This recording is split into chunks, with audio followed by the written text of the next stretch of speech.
बातम्या आता गोंदियातून। गोंदिया शहराच्या मुख्य बाजारपेठेत असलेल्या बिंदल थाटबाट या हॉटेलला आग लागली होती। या दुर्घटनेमध्ये गोंदियातील अजमेरा कुटुंबातील विवाह समारंभात आलेल्या 2 जावयांचा देखील होरपळून मृत्यू झाला होता। अजमेरा कुटुंबियांनी गोंदिया अग्निशामक विभागाकडे बचाव कार्य करण्यासाठी पुरेशी साधन सामुग्री उपलब्ध नसल्याचं सांगत रोष व्यक्त केलाय। गोंदियामधील बिंदल थाटबाट या हॉटेलला लागलेली आग आता विझली आहे, पण अनेक प्रश्नांचा वणवा मात्र भडकलाय। बिंदल थाटबाटच्या आगीमुळे शहरातील अनेक हॉटेल मालक आणि लॉज मालकांचं आणि अधिकाऱ्यांचं पितळ उघडं पडलंय। शहरातील बहुतांश हॉटेल हे गल्लीबोळात असल्यानं आणि पुरेशी जागा उपलब्ध नसताना फायर ऑडिटच्या दृष्टिकोनातून परिपूर्ण नसल्याचं स्वतः अग्निशमन अधिकारी सांगतायत। नहीं सर, वो एक्चुअली जो फायर का जो एस्टिमेशन करना चाहिए वो फायर का एस्टिमेशन नहीं था वहाँ पे। हाँ, उसी से हादसा हुआ। फायर सेफ्टी सर्टिफिकेशन है क्या होटल के पास? नहीं है सर। आप लोगों ने चेक किए? चेक किए थे, बोले भी थे उनको तो, पर वो लिए नहीं उन्होंने। गोंदिया शहरात जवळपास 50च्या वर लहान मोठी हॉटेल आणि लॉजिंग सुविधा पुरवणाऱ्यांनी आपली दुकानदारी विनापरवाना थाटून ठेवली आहे। एवढ्या मोठ्या प्रमाणात अवैधरित्या हॉटेल व्यवसाय सुरू असूनही अधिकारी यांच्यावर कारवाई का करत नाहीत असा प्रश्न निर्माण होतोय। भैया होटल में जैसे अलार्म रहना चाहिए, जो धुआं वगैरह जैसे जलता है ना, आग लग जाती है तो उसका अलार्म बजता है, वो नहीं है वहाँ पर। और गैस की जो मतलब सिलेंडर्स वगैरह लगे रहते हैं वो नहीं है वहाँ। पहले तो फायर ब्रिगेड की यहाँ कमी है और आदमी एकदम बुढ़े बाढ़े लोग रहते हैं जो वर्क नहीं कर सकते। ये आग बचाया गया सिर्फ अदानी वालों ने बचाए, उनके आगे लांजी वांजी वाले आए। यहाँ के लोग तो ड्राइवर के साथ अकेला ड्राइवर आ जाता है यहाँ पे, आदमी नहीं आते, आदमी नहीं पकड़ते, कुछ नहीं करते। और यहाँ पे आने के बाद उनको बहुत तकलीफ है। बाकी उनका तो कोई मोटर नहीं है, पर फायर ब्रिगेड एकदम जीरो है, यहाँ का सर्विस बहुत जीरो है।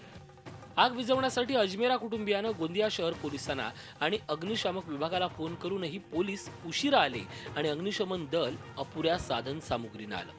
या आगीत अजमेरा कुटुंबातील विवाह समारंभासाठी आलेल्या 2 जावयांचा देखील होरपळून मृत्यू झालाय। त्या अजमेरा कुटुंबानं मुख्यमंत्री सहायता निधीतून मृतकांच्या कुटुंबियांना आर्थिक मदत करण्यापेक्षा गोंदिया नगर परिषदेच्या अग्निशमन विभागाला मदत करून आग नियंत्रण साहित्य खरेदी करण्याचा सल्ला देत आपला संताप व्यक्त केलाय। प्रशासनाने वेळेत पाय उचलले असले असते तर काहीतरी वेगळा निर्णय झालेला असता, आमच्या नातेवाईकांना वाचवता आलं असतं। कारण हे सगळ्या गावला, सगळ्या गोंदियाला ठाऊक आहे की जे फायर ब्रिगेडच्या गाड्या तिथे पोहोचल्या ते वेळेत पोहोचली नाही आणि ज्या पद्धतीने त्यांनी काम केलं तो पण पद्धती वेगळी होती आणि ना स्वीकारण्यासारखी होती।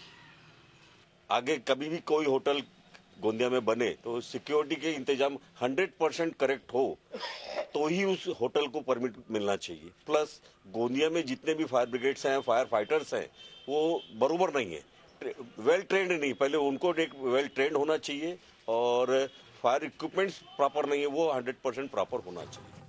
गोंदिया जिल्ह्याच्या इतिहासात या आगीच्या तुलनेत इतकी मोठी जीवितहानी होणारी ही पहिलीच घटना आहे। त्यामुळे सरकारी अधिकार फक्त टाळाटाळ आणि सारवासारव यातच धन्यता मानतायत। आता या संदर्भामध्ये आम्ही अकस्मात जळीत या पोलीस स्टेशन दाखल केलेलं आहे आणि या अकस्मात जळीच्या तपासामध्ये ज्या बाबी समोर येतील त्या बाबीच्या अनुषंगाने ज्या त्रुटी उणिवा कोणकोणत्या आहेत आणि त्याची क्रिमिनल लायबिलिटी काय आहे हे तपासून संबंधितांविरुद्ध योग्य ती कायदेशीर कारवाई करण्याचं प्रस्तावित आहे। आगीनंतर सगळं नियंत्रणात आलंय हे सांगण्यासाठी सरकारी यंत्रणा धावाधाव करते, पण गोंदियातील या आगीच्या प्रकाशात अनेक विनापरवाना कारनामे उघडे पडले आहेत हे मात्र नक्की। माधव चंदनकर, झी मीडिया, भंडारा। झी 24 तास रहा एक पाऊल पुढे।